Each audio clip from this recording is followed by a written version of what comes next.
I used to chase the ROI all the time, return on investment. And over the course of time, that has evolved into what I call return on life. Welcome here, everyone. This is Randy Dyck here, and I've got Tsai with me on Return on Life podcast.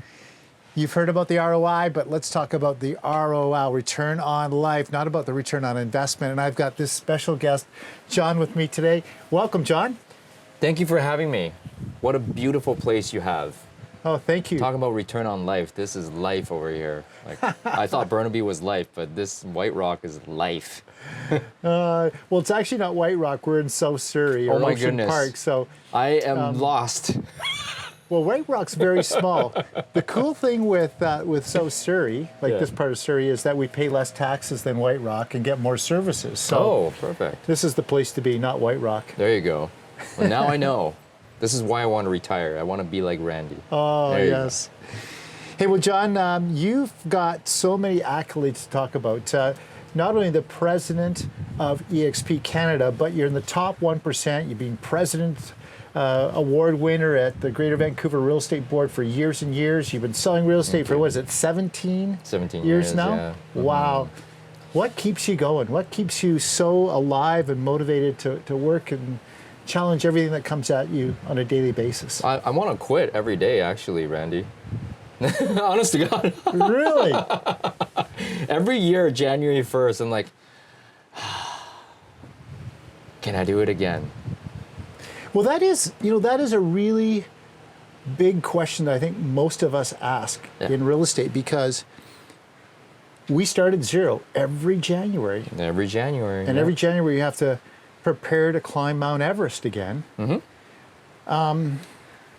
How do you find the will, the strength, the energy, the prospecting beast that you are? How do you do that in January? What do you do to ramp yourself up for another year? I usually get into a lot of debt. So January 1st, you have some bills to pay and you get really motivated. And once you cross that December 31st line, you go from, let's say 200 deals, and then all of a sudden it becomes zero. Then that anxiety kicks in. If you're a born salesperson, you get after it. And it's inherent in you that you want to get after it. And by about end of first quarter into April, you made some money, then you slow down a little bit in the summer, and then you spend more money, you go on vacation, come back, you're a little bit more motivated again, and then it's back to school, and then you kick it up a notch, and then it's winter time. You do it all over again. Now, there's so many ups and downs during the year. You just have to manage your finances, manage your emotions, and be consistent with your actions. That's what I've been doing for now 17 years. And you get into debt, get out of debt. I mean, it's the same old story, but what I've gathered and discovered from that whole experience in 17 years is that you need to enjoy the journey. So if I'm enjoying the journey, it's not so bad when I wake up January 1st with zero, right? But there are many, many times I do want to quit. But I know that that's when I need to kick it into high gear. Right. That's when the opportunity to grow is. That's where that's the juice. Right. Because if you ain't challenged, you're not living. If you have no problems, you're dead. And if you ain't growing, you're dying. So what would you rather have, right? So every time I catch myself wanting to quit, that's when life starts. Right on. When I think of that, I often think of something that motivates me a lot, and it especially motivated me early in my years. I started in 1992. But the fear of failure, the fear of not doing it again, would be a powerful motivator for me. And I use it as a motivation. Some find fear as a friend, as a foe, or as a motivator. I've been able to find that fear can be my friend. Yeah. How do you see fear, and how does that work into your psyche in early January? I think fear is good. If you don't have any fear, true fear is coming. Real fears are coming. So I'll give you an example. 2020, 2021, 2022 even, I had no fear. I was comfortable. And when you get comfortable, you get complacent. Yes. You get fat in the head. And you start enjoying your success, and you start singing your own praises, start reading your own press release.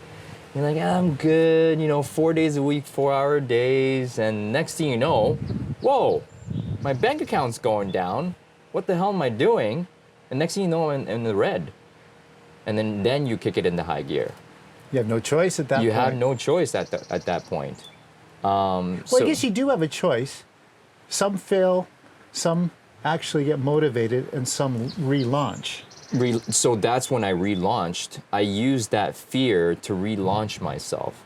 I had no fear those 3 years. I was like, oh, okay. Well, after COVID, it was scary, and then it was like, oh my God, everything's just flying off the shelf. I'm like printing money, right? It was good, Right. Rev share is going good, production's going good, team's growing, no problems. And if you have no fear, you got to be a little bit wary about what's about to happen. And it happened to me. Right. Right. Pause. Can you please move to the other side? Yes, thank you. Here? Continue. So fear is somewhat of a limiting belief in some ways. But I mean, today we're talking about return on life. So back when the market picked up because of COVID, we felt like, man, this is return on life. Yeah. But it can be fleeting. It can come and go. Yeah. But how does return on life fit into John today, even though this market is so different, so much more challenging? And you've got so many other things pulling at you today that you didn't have a year ago. Yeah. Yeah. No, I think that's a great question. I think, when everything started to become tighter, the market became tighter, my finances became tighter, that's when I saw an opportunity. That's when you actually are living life. And then, when things are just about to have a turning point, I was offered the position of being president of eXp Realty Canada. And that's where the juice is. I knew it was going to be hard. I knew it was going to be almost impossible. But what is life? Is challenging yourself to become better at 1% better every single day, right? So I took it and I said, I don't know what the hell I'm doing, but I'm going to go for it, put my hat over the wall. Let's figure it out. Let's do it. And gosh, I mean, I don't think I've grown this much in a matter of the last 3 months than ever in my career. You really have to step up in your life to be able to take it on. And that came with a lot of fear. So I think fear is your friend. Right. Now, doubt is another thing. Yeah. Doubt is where you start to pause, start to freeze, and not take action. So fear is good, doubt is not. Right. So in some ways, you induced vulnerability when you took on this position. And when we put ourselves, at least I found, when I put myself in a very vulnerable situation, when I've actually said, I'm going to go in this vulnerable situation, is when I've grown the most. And you just confirmed that in the last 3 months, you've grown more than you've probably grown in a number of years, I would think. Number of years, yeah. Decades? I would say so, yeah. I don't think I've ever grown like this. I mean, financially, probably not the most growth in this position. Right. But I believe that as you grow as a person, your finances and your wealth will grow with it. So I'm not worried about the current financial situation, where I'm in. But to grow as a person, that's the most important. Mm-hmm. You could take everything away from me, but you can't take away what's in here and what's in here. Right? Absolutely. I often tell agents on my team, listen, the work you're doing today, which you're doing really heavy lifting today, you're actually getting paid today, but it's just not being deposited into your bank account. Oh, I love that. It's actually being deposited maybe 1 year, 3 years, 5 years, even 10 years from now, the work that you do today. So I just want you to know that what you're doing today is going to pay off in leaps and bounds in the next 1 to 10 years. Thank you. Thank you. I didn't even see it that way, but now I see it. That's great. Yes, everything we do has a deposit later in life. I love that. Sometimes it can actually be a withdrawal depending on what we do. Yeah, exactly. But the hard work that you're doing today, the good work you're doing today is always going to be a deposit later in life. Awesome. So, yeah, I want you to know that. Hey, Thank there's a great thing, and you maybe know this, when you're at the gym, I call it King Tut. Time under tension. So time, when you're pushing a rep, the slower you do it under a lot of tension or a lot of weight, actually helps build muscle more and quicker. Right. So do you have an experience or a moment in your personal business that is really King Tut? Time under tension, things that you've been doing over time that have really created something special today.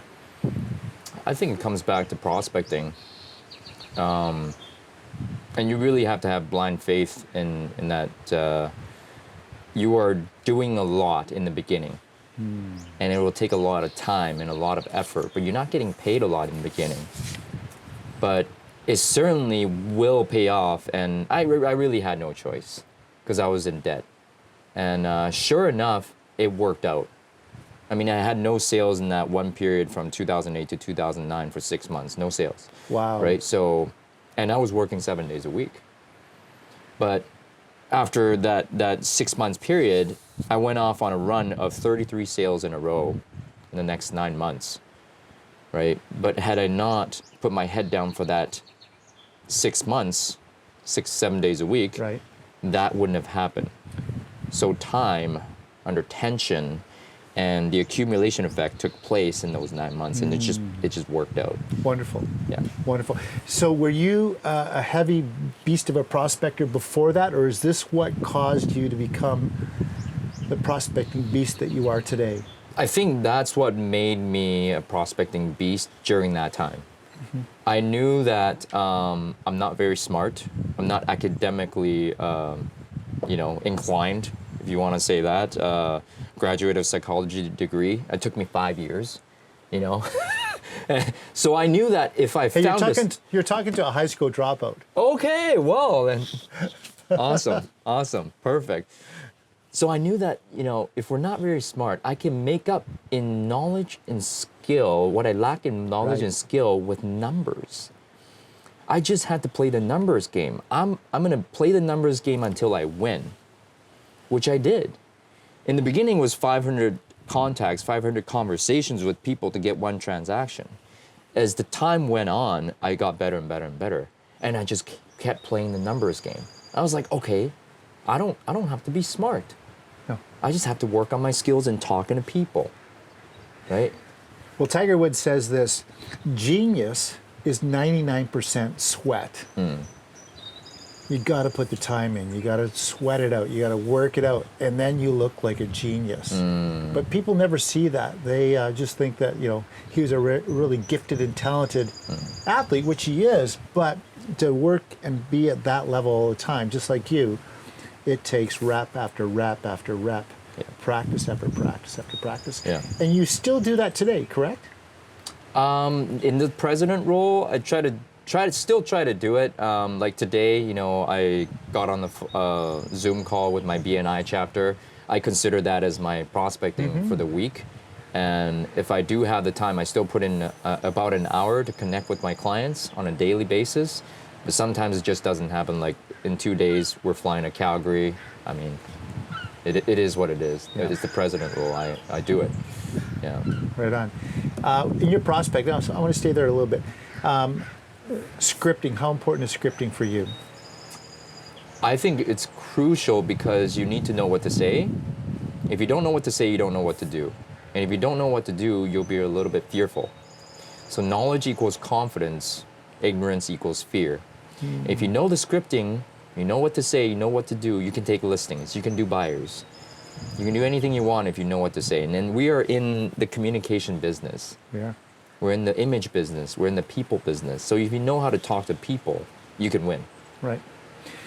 So with AI coming everywhere, I've seen some platforms where before I have to make that dial, I know the profile of the individual, I know the talking points that I should talk to this individual? Do you think that's going to take over what you and I know as prospecting today? I believe it will. I don't know how fast it will happen. And if AI is going to be so good, I believe what Glenn talked about, our founder, was that our AI is going to communicate with the client's AI. And it's going to communicate together and then set an appointment for you. It's going to be like that. Right. Right? So at the end of the day, you still need to meet. We do. Yeah. However, let me go back some 30-some years ago. Sure. When I was a brand new agent, and the only way we really communicate was through a telephone and face-to-face. And I'd always put the client in my car. Then the internet came along, and a lot of agents basically lit their hair on fire. Oh no, they're giving all our information away because it's not in the catalog anymore. They get to see it online. And I went, this is awesome, because I was getting calls from people I didn't know and said, I want to see this house, this house, this house.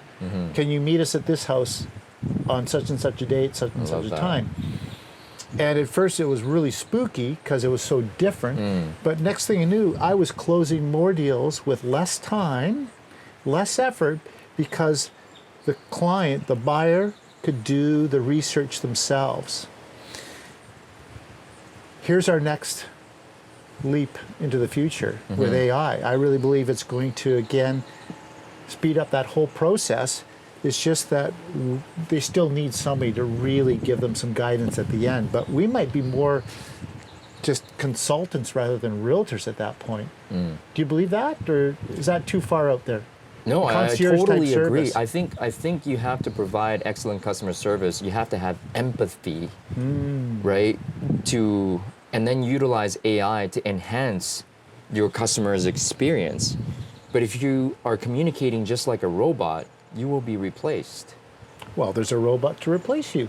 Exactly. You have to be human. Yeah. So I think, like you said, technology will enhance what we do, but you still need to be good. Well, if you're not good without technology, you're no good anyways. If you're good, you're good. With technology, you'll be even better. Right. So I think we won't be completely replaced, but I think that you still need to be good. Therefore, you need to work on your skills no matter how you look at it. And we talked about this yesterday. This is the market not of speed, but of skill. Right. So if you skill up, you're going to level up. If you don't, you won't. And you're going to be left behind. Yeah, that's what I believe. So being left behind, do you think in the future we're going to see less agents, more teams, bigger teams? What do you see as the landscape for us realtors in the future? There's going to be more agents. There's going to be less commissions. So commissions will be squeezed. More agents, more teams, less individual agents.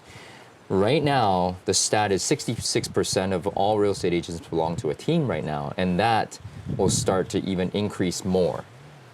And the traditional way of doing business of brokerages are going to switch to more, everybody's going to be cloud-based, right? And then it's all going to be teams. That's going to be the new brokerage model. It's all teams under cloud-based brokerages. Yeah, that's what I can see. You can see it already. Yes. And every brick and mortar traditional real estate brokerage are trying to go cloud-based. Right. And we're just at the forefront of that. Can they ever pivot out of what they're doing? I think they have to join us. I believe they do too. Yeah. How do you pivot out of that? There's no way. Yeah. Yeah. I'm not a numbers guy, but that's what I'm seeing anyway. Yeah. Pretty cool. So, you've written a book called How to Be a Beast. And what can you tell us about your book? 13 Iron Laws to Next Level Sales Performance by Tsai. And thank you for signing it, by the way. Yeah. Thank you. It's basically my journey, my first 15, 16 years in real estate, and how the ups and downs made me who I am today. And 2008, how it made me become a beast, right? And I knew that I never want to feel like that ever again. I never want to feel like how deeply in debt I was, how desperate I felt, how hard I worked. I never want to feel like that ever again. Right? So in order to not feel like that, you have to become a beast on a daily basis. And you got to be a beast forever. And now I'm looking to become a beast and become a team leader because it's not me taking actions. I have to enroll others to become beasts. And you will become a true beast if you can get others to take action and achieve their goals. So that's my next game. Wow. Like this is mostly about the individual game. Yeah. So You you're being working on a beast. book that would be a beast, team lead beast? Oh my gosh. That'd be a you great just book gave me to the read. next idea. That'd Thank be a great you. book to read. Wow. Yeah. Thank you. Well, there you go. I love it. Thank you, Randy. You're That's welcome. amazing. Great ideas come out of conversations. Yes, sir. They really Yes, do. Sir. Tell me, you've got lots of big ideas. I know you do. Have you launched your biggest idea yet? And if you haven't, what is it? Can you let us in on a secret? Oh, this is great. In fact, I want to say something to that because I don't have any ideas. Everything that I've ever done was copying somebody else. Right? Rip off and duplicate. Yeah. I mean, even there's no original material in here, but it's through my own experience that's what made it original in terms of all the thoughts that I'm sharing. Yeah. But none of what I do, none of who I am, came out of my own head. It was always reading somebody else, watching somebody else, right? So my next ideas will always be emulating somebody that's very successful and doing exactly what they did, because I don't like to reinvent the wheel. Right.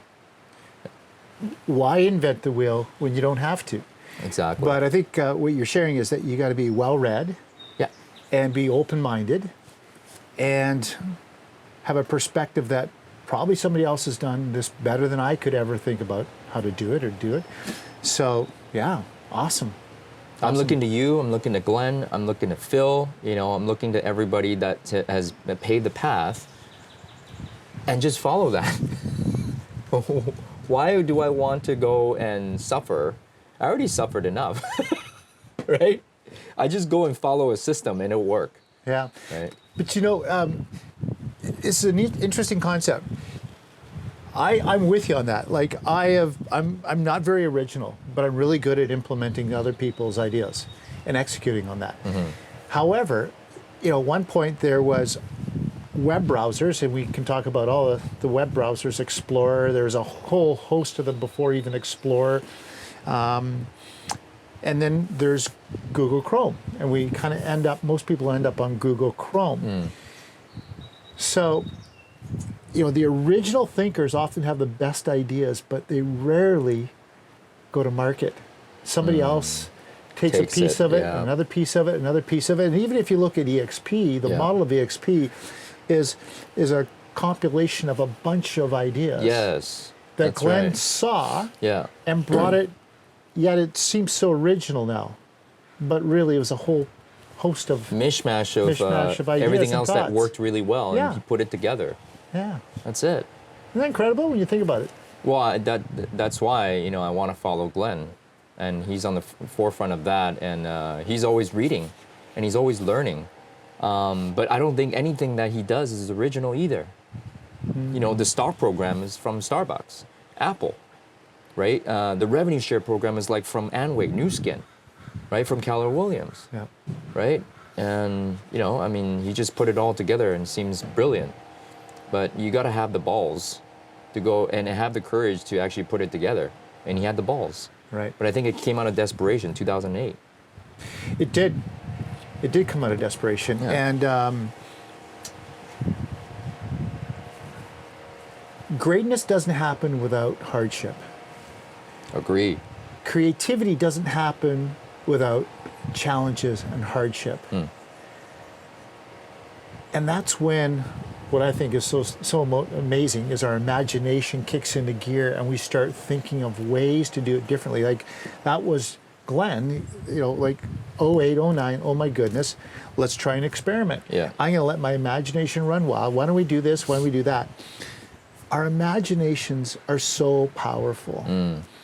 And I often say there's two things that we're given as kids that it's just in abundance. And that's curiosity and imagination. But somewhere along the way, we just kind of lose them because we get older and we start thinking, well, no, Yeah. I got to do this and do that. Yeah. And we shut down our curiosity and imagination. Big time. Yeah. How do you stay curious? How do you use your imagination to your best ability? And I mean, you've got young children, 2 daughters, 2 and 5, is that right? Yeah. Remind me the names again? Kaylee and Zoe. Kaylee and Zoe. So you see this amazing curiosity, daddy, daddy, daddy, and their imagination's running wild. Did you imagine you'd be something else than a real estate agent when you were a child? What were you thinking?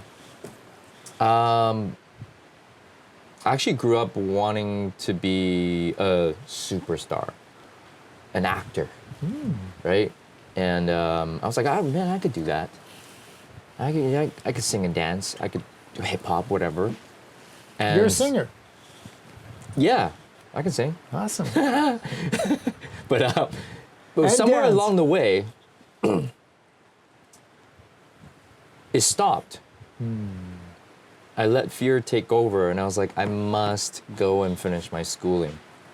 I must do this. I have to do that. Well, that could never happen. I went on a few auditions, got a few gigs, but when times got tough a little bit, I got rejected, and I was like, oh, no, this is not for me.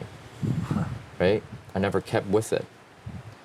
But I think, with what I'm doing right now, I've fulfilled the essence of who I wanted to become in my life through a different medium, right?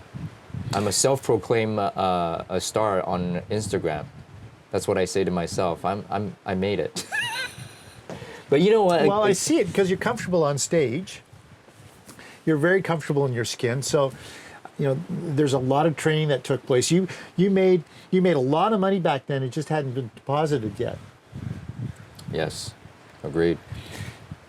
Can I stay here a little bit? Sure. The imagination. So when you were a child, 3, 4, 5 years old, what made you so happy that you just had days of bliss? Like, man, this is just so awesome. What were some of the things that just helped you have these most amazing days? And I used to believe that I could fly. I could fly 2 ways. I could fly like a jet, or I could fly like a hawk. I could do either or in my dreams, and just so effortless. What can you share from your childhood that would just bring bliss to you? That's a great question. When I was a child, everything was good. Everything was fun. Everything was fresh, and I had the love of my mom and dad. And my brothers and sisters. I'm the youngest out of 4 kids. They're 13, 12, and 10 years older than me. So I basically have 5 parents, and I was the baby, right? So I got everything I wanted, Randy. Growing up, I was calling the shots. I was the baby, and my dad gave me everything. Once I got into my adolescence, then things got tough. I didn't get everything I wanted from my friends. I didn't get everything I wanted while I was in high school. I had a lot of failures, with growing up, teenager, girls, whatever, being popular. I had a lot of hardship there, and moving from Taiwan to here, I didn't speak the language. How old were you when you came to Canada? 11. 11. Okay. Ooh, tough Yeah. age. Tough age, yeah, because you're just about to grow into Yeah. teenager, right? And at that time, your hormones are running wild, and you want to, you want to have that fun when you did, from 4 years old to maybe 10 years old. It was all fun. There was no judgment. There was no criticism. And then once you get into high school, it was all tough, and especially when you don't speak the language. But I'm really grateful for that experience, because had it been easy all throughout my adolescence, I don't think I would have had the grit that I have today. Right? So I forgot what the question was. Well, your imagination. My imagination. What would yes. be so blissful when you're 4 years old in Taiwan? What were you doing that was just like, man, if you could reproduce that, what would it be today? Yeah, just running around. Running Like around. even look at my daughters today. I was playing in cardboard boxes, and that was fun. Yes. You know, if you can make a cardboard box fun, that's living life. You know what I mean? And it was fun like that. I could play with anything, and you're just curious about anything. You could go into this bush right here and make it in a fantasy, and you're just free, Yeah. right? And there's just that's bliss. Forts and Just hangouts and tents and all that kind of stuff. not yeah. a worry in the world. Yeah. Yeah. Amazing, amazing. But you touched on something when you're 11. These are challenging things that come, and I've had them as well. Crucible moments. I shared with you earlier that I broke my neck when I was 14. I had to Yeah, learn to walk wow. again. I flunked grade 12. I shared that with you, Wow. and I had to go and do grade 12 over again. But these are the moments that I can look back now and go, gosh, I would have changed that for the world because it shaped and formed who I am today. Yeah. And I'm sure that was so challenging when you're 11 and 12 years old coming to Canada. But today, you look back and say, that's why I am who I am today. That's right. Yeah. Yeah. Any other crucible moments along the way? Any other big challenges that came your way that shaped and formed you? Yeah, I think growing up, my dad was very hard on me, because he went from I'm the baby of the family, that I could do no wrong, right, to when I hit maybe 15, 16, he was extremely hard on me. I mean, the man, he was a baby boomer. He started working when he was 12 years old, and he made it all his money. He was a multi-millionaire, and he retired coming over here. And he's like, well, what are you doing when I was your age, this and that, blah, blah, blah, blah. You're useless. You're never going to amount to anything. And he harped on me for a good 10 years in a row, Wow.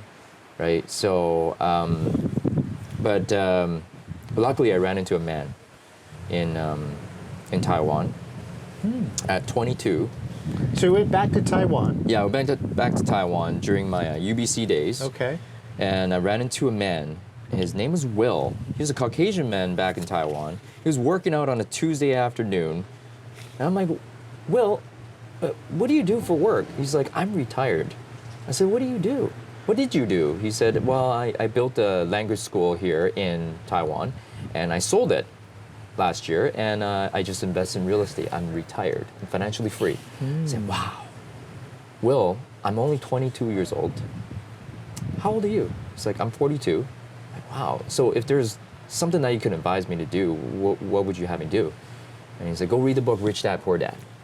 I got the book right away, and that was the first book I've ever read from cover to cover. And then that's when I got the idea of how to get into real estate, to buy more real estate so I can live off of the residual income from the rentals, right? But I still procrastinated for 4 years until I got my license, right? But truly grateful for that guy. Wherever he is, wherever you are, Will, if you're ever watching this, thank you. If you're still out there. And, now I'm 43, Randy.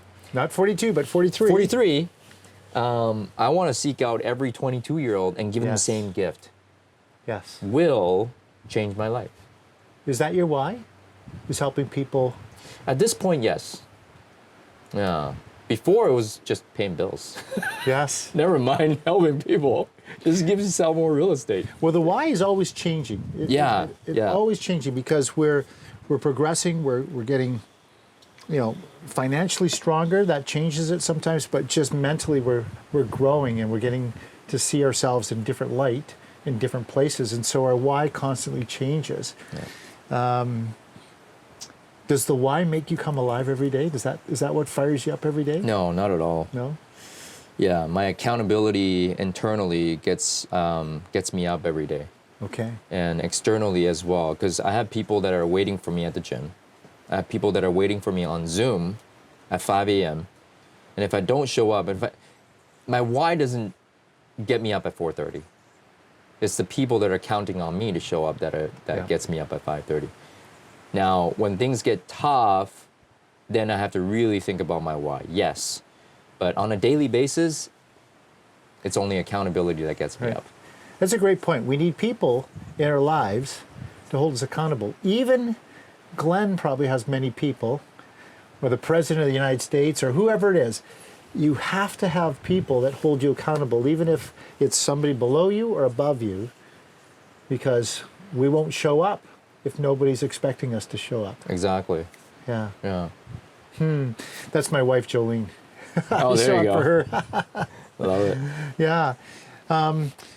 So you're talking to yourself 10 years from now, and what are you going to tell yourself that you've just walked through the last decade? If you could speak to yourself 10 years out from now, what would you be telling yourself today? Go back in time. So in the future, 10 you years, in the future, talking 10 to me years out, now. talking to you now, what would you tell yourself? Because it's when we really get granular with what we want, and we say, like, this is where I have to be and whatever. What would you do today that you're not maybe doing today? Or what are you doing today that you say, yeah, I'm on the right track? Mm-hmm. I would probably tell myself that shit's gonna happen anyways, right? So go out there and have fun every single day. If it ain't fun, don't do it. If you're not growing, not making money, don't do it, right? And whatever you declare to be done, it's already a done deal. Just go out there and put in the work, but really enjoy the process. Really enjoy the people around you, and really cherish the relationships that you have. Take care of your body, first and foremost. Take care of your health. Right. Take care of your loved ones. And if that's all good, the family relationships are all good, your friends are good, your health is good, everything will just work out, right? But if you don't have that core right there figured out, then everything else is pointless anyways. You got a bunch of money and you're alone in a big house. Then what? Your daughter hates you, your wife left you, then what? That sounds like the recipe for return on life. Yeah. Return on life. Money isn't going to buy you happiness. It buys you a few things, but it does not bring a whole holistic view of life. It doesn't. Yeah. Yeah. And life is created through communication. And Darren Jacklin says we're just a network of conversations, right? And everything happens through that is communicating with each other, right? And if you have that in your life, then you have a life. Right. If you have no communication, you have no life. So life has this thing called balance. What letter of the alphabet describes John's balance? Is it shaped like a Z? Is it shaped like an S? Is it shaped like a U? What is it shaped like? Does it go back and forth? How do you manage balance?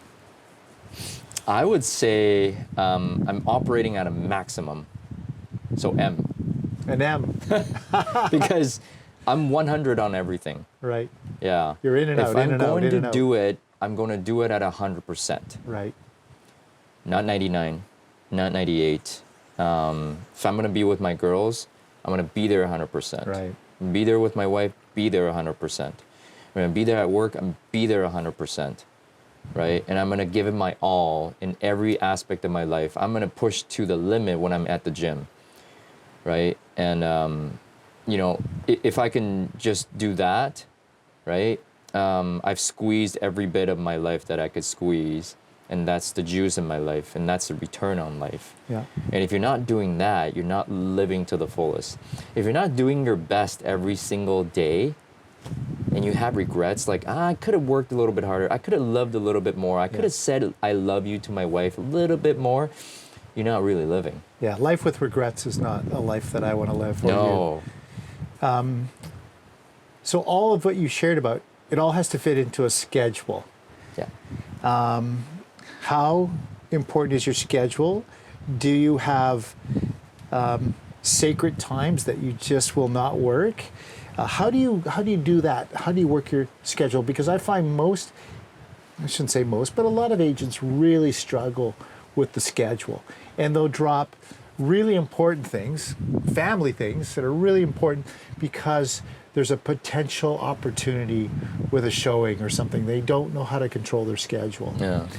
Share with our viewers how you handle your schedule. I think time management is probably misworded and misused. I think it's all about priority management, right? And the other side is like, okay, there's 3 things I could do every single day. Your must-dos, Yeah. your should do's and your do's when you have time to do. So that last bit of it, you can either delegate or just declare that you're never going to do it at all. Your should do's should not come before your must do's. Right. So as a real estate salesperson, your must do every single day, no matter how you look at it, is prospect. And if you just do that, you win. And I don't care what time you do it in the day, you don't have to manage that. As long as you get to do it, you do your job every single day. So it's priority management instead of time management. Right. Now the time management piece is like, how much are you gonna give yourself the time to actually work? If I give you 4 hours to talk to 40 people, you'll get it done in 4 hours. Right. If I give you 8 hours to talk to 40 people, you're gonna use the whole time, right? So how much time are you gonna give yourself to work, and how much time are you gonna give yourself to your family? Again, that's priority, Yeah. not time. So Love it. just get your priorities straight, and I think everything will work out. Love it. I love that. I wrote that on must do, should do, do. I like to say, do the things you don't want to do when you don't want to do them at a very high level. So the things that you don't want to do when you don't want to do them at the highest possible level. You got to get it out of the way. The most excruciating conversation every single day, get that out of the way. Because it's like that book, I actually never read the book Eat the Frog, Oh, but yeah. I can imagine, Randy, that if you looked at that frog right in the morning, you just go ahead and eat it and everything else is gravy, right? But if you look at that frog from 9 o'clock in the morning and you wait until 5 o'clock, you still looking at that frog, you're waiting to eat it. How sexy and tasty is that frog at 5 p.m.? It's not sexy No. and it's not tasty. No. But it's supposed to taste like chicken, right? I have eaten frog before. Yes, me too. Yeah, what you shared though, it really talks about urgency and compression. You know, finding the things that are most important and putting urgency and compressing the timeline. Something that I have on my desk is I have 2 jars, 200 marbles in one jar. Wow. Says wannabe. I Oh. want to be a good agent. I want to be a whatever. And then the other one says master. And so what I do is I use this to compress my prospecting because I want to transfer those 200 marbles the quickest. And the quicker you do it, the more efficient you become at whatever it is, prospecting, Yeah. lead gen, whatever it is. But you master it so much quicker Yeah. under compression. Even though you've done this over and over and over again, the moment that you put it under pressure, it changes it because you want to like go through those reps quicker, and every rep gets better and better and better under pressure and compression of time. Yeah, compression of time is key. This business is about momentum, and if you have no urgency, you have no momentum. Yes. Right? And if you're, right now it's May 30th, if you're not in momentum, get in momentum. If you're in momentum, stay in momentum. So that is such an important thing, momentum, the big mo. Yeah. How do you help an agent? I know you've got lots of agents that you help. How do you help an agent get that momentum when they have no idea what you're talking about? What are the tools, the resources, or the mindset that you help that new agent find their motivation and get that momentum going? I can't teach motivation. There is no motivation. Motivation is not real. Okay. Right? But if an agent comes to me, he has desire. He has, the desire to win and the willingness to learn, then I will teach you. But I can't teach you motivation. I can motivate Do you need you. motivation before you get momentum? Or does momentum no. happen and then the motivation happens? Motion creates emotion. You get moving, then you feel like moving. I don't feel like moving at 4:30, trust me. But when I get moving, I feel like moving. But the agent, I cannot teach you the will. I can teach you the skill. I can teach you how to make $1 million in a year in selling real estate. I cannot teach you how to want to. Right. You have to want to yourself. And when you come to me with the willingness, I can teach you accountability. I can teach you the skills. I can teach you schedule. but you have to want it yourself. But some people, they think they want it. Right. Which comes to another M word, mindset. Yeah. Mindset equals motivation, which equals motion or motivation. They all work together. Can you teach mindset? You can teach mindset. But again, you have to have the desire to want to learn mindset. Right? And we're not here to lift up the downtrodden. Right? And I always say, if you swim towards me, I will swim towards you to help you. But if you're not even swimming towards me, never mind. Right. Right? So I think you have to have the will first, and you have to have the grit. A lot of people give up prematurely, right? And that's okay. Maybe you're just not meant for this type of business. Right. Not everybody's meant to be a realtor. No. Not everybody's meant to earn the kind of income that we earn either. Right. They think it's easy, though. It looks easy. It looks Isn't easy. it easy? No. No, it's not easy. There's times it's easier than other times, but Well, I have some friends, Randy, that tell me, John, you're the luckiest guy I've ever met. And I say, yes, I am. Yes, I am. yes. Because they think I didn't put in that much work to get to where I am today. I'm not saying like I'm, at the pinnacle or anything like that, but they think it's luck. But here's the thing. I worked hard to put myself in situations where the opportunity presented itself. I was prepared for that opportunity, which equals luck. But if I didn't work hard and be prepared when the opportunity presented itself, I wouldn't have been ready. Does that make sense? It makes sense. So here's another ROL word, return on luck. So Jim Collins in his book, Good to Great, talks about return on luck. And it was actually the companies that were least luckiest that had the best success. So it's not about luck. It's about just grit, determination, fighting through, and actually having setbacks so you actually dust yourself off, get back up. I'm going to win. I'm going to win no matter what. Yeah.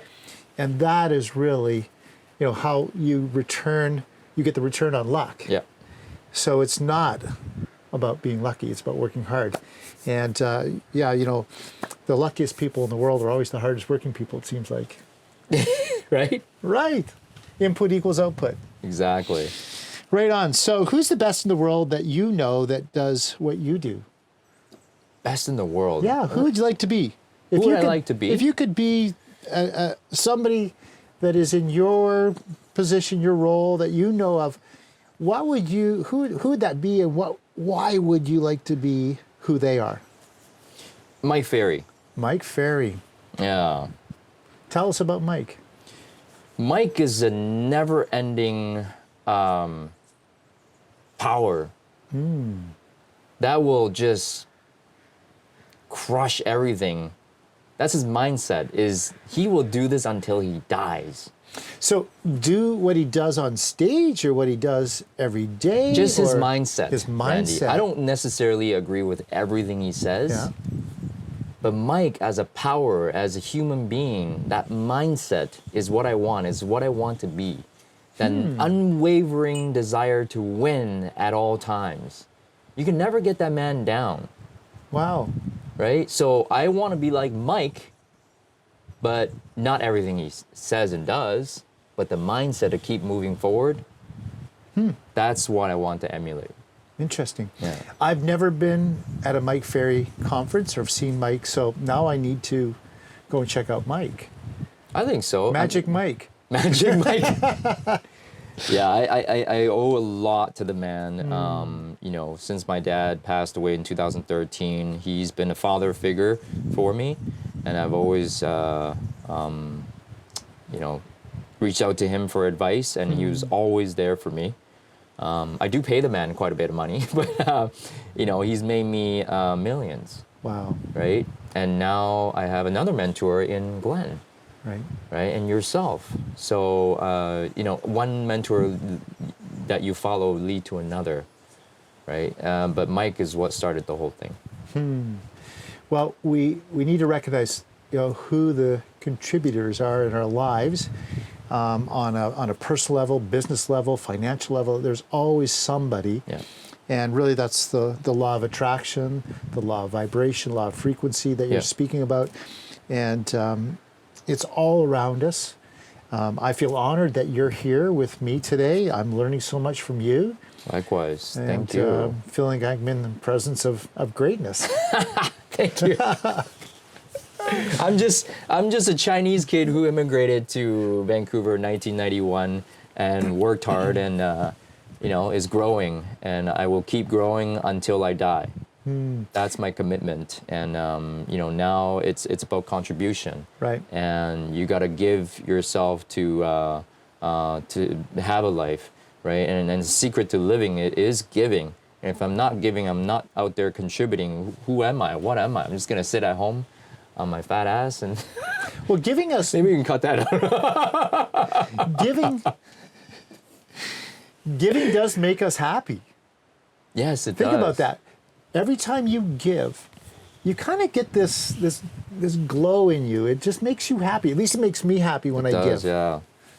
Yeah, I think, the other day I got a message from one of my good friends. He said, hey, just random message on Instagram. Hey, man, just want to say you inspire me. Keep doing what you're doing. Keep crushing it. I move forward because of you. And just that, it means that I'm doing something right. Right. Right? And if I keep doing that, then I have a life. That's my return on life. Love that. Love that. Hey, let's go into a bit of a speed round. Sure. Speed round. Do you have a favorite band? Favorite band? Favorite band. Ooh. And maybe you can actually sing us a tune or two since you used to sing. My favorite band, because I don't listen to music, Randy, I listen to audibles. Audibles. And since we've gone back to party a lot, and as realtors we love to drink, I'll just be honest, I love to drink and love to karaoke. It's gone back to the Backstreet Boys. Oh, awesome. Every time I go into a hardware store or like Costco or whatever, the song comes on, "You Are My Fire," and then I'm like, oh my God. Oh man. Well, man, the next time you do karaoke at an event, invite me. I wanna hear Let's go. John- Let's go. the John version of Backstreet Boys. Oh, we're gonna have a lot of fun. Yeah, that's for sure. That's awesome. When you want to let your hair down, maybe you want to talk about your hair, but when you want to let your hair down, what do you do? What do you go and I'm just going to lay low. I'm just going to let my hair down today. Oh, you know what? I don't have a hobby No hobbies. like you. I don't have a hobby. You got to get a hobby, buddy. I do, yeah. Let me introduce you to kite surfing. I'm afraid of heights and water.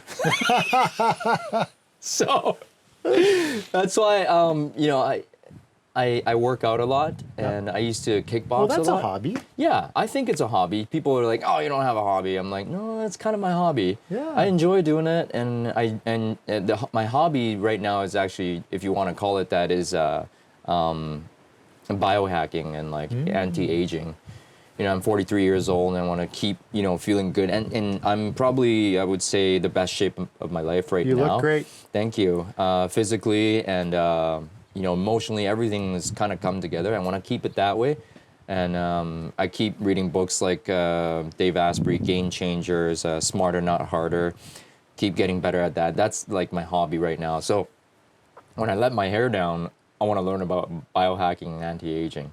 Cool. I don't know if that makes any sense, but I used to play a lot of basketball, and we used to actually watch a lot of Netflix with my wife, but now we have 2 kids. It's just crazy. We haven't watched Netflix in, gosh, I don't even know how long. What's the routine look like? So it's 7 o'clock at John's house. What's going on? Yeah, so it would be my wife just finishing cooking and then getting the kids to bed, right? Brushing their teeth, getting them to bath, and I'm doing my mobility work at that point. And then one more protein shake before bed. Okay. And then I'm pretty much in bed by 8:30. So we kind of Lights work out, together 8:30. on that. So, yeah, she takes on most of it, but we get him to bed, give him to bathe, brush teeth. So tonight, my wife's taking her mom to dad. Yeah. So I'll be doing that whole thing. So tonight at 7 o'clock, that's what I'll be doing. Really important question. How important is crystal to your business? Because for me, what Jolene did for us as a business team. So she took care of everything at the house, allowed me to do everything in real estate. Yeah. From taking out the garbage to paying the bills, like everything outside of real estate, she took care of. And I could just concentrate on real estate. So without her, none of this would happen. This house, this view, none of this would be here. How important is Crystal to that? She's exactly that. Yeah, she takes care of the kids. She doesn't let me worry about booking flights or getting everything handled on the admin end of my business.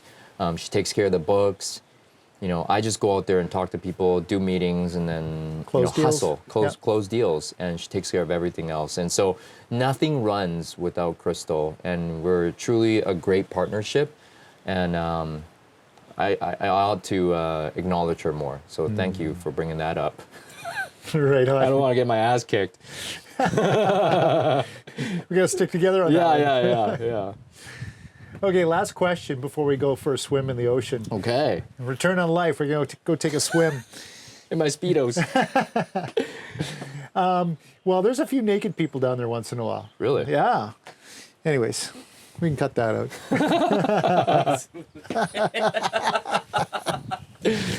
So John, last question. If you're a scratch and sniff sticker, so we could scratch the sticker and we could sniff it, and it had John's name at the top of it, what would the scratch and sniffer smell like? What would the scratch and sniff sticker smell like? And I'll give you a little thought on this, give you some time. Sure. So I love being at the beach. Okay. That's why I moved to the ocean. I love kite surfing. Jolie and I were beach people. So for me, it's the sea breeze with a pina colada. That's the smell. You scratch my sticker, that's what you're going to smell. Oh, boy. Yeah. Us too. Yeah, we love being at the beach. I mean, Waikiki is like my favorite place on earth. And when I do a visualization of where I want to be, it's like Hawaii. It's like, Waikiki. yeah, at the beach, walking through the Moana Surfrider lobby into the umbrellas and then into the sand and into the beach and just enjoying the quiet. Well, actually, Waikiki is pretty busy, but yeah. But the water is beautiful. You get to eat everywhere. You get to enjoy the beach. Before kids, it was like heaven. We would sleep on the beach for like hours. Now, not a chance. So yeah, that you would smell the same. The ocean and the sand and the sea breeze. And a pina colada. Or margarita. You know what? It would actually be a beer for me. A beer. I haven't Okay. had a beer in a year, but I love beers. Yeah, that's what you would smell. Okay. You would scratch and sniff me. Love it. Thank you so much for being on Return on Life podcast. Thank You're you. awesome. Thank you. I just rambled on and try to have fun with myself and you. So That's what it's all about. thank you for having me. You're welcome. Appreciate it. Appreciate Thank you. you.